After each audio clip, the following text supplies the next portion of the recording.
Hi guys! For today's video, sa mga hindi pa nakakaalam kung paano laruin si Color Lab, ito nga pala yung tutorial.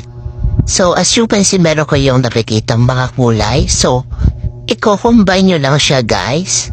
Color by color sa bawat tube. Ganun lang yung gagawin nyo hanggang sa maubos at matapos siya. Yan.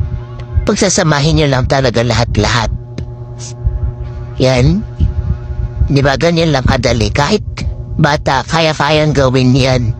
Kasi napaka-basic. Then after nyan i-receive nyo, then yung ads, hayaan nyo lang siyang matapos. Huwag nyo i-skip. Kasi si ads yung magbibigay sa atin or magbabayad sa atin. Kaya need nyo siyang tapusin.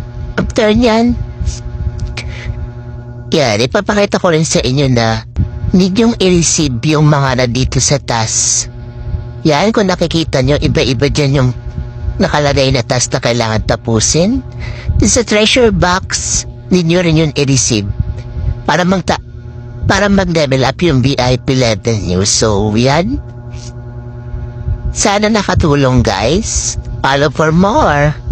Thanks for watching.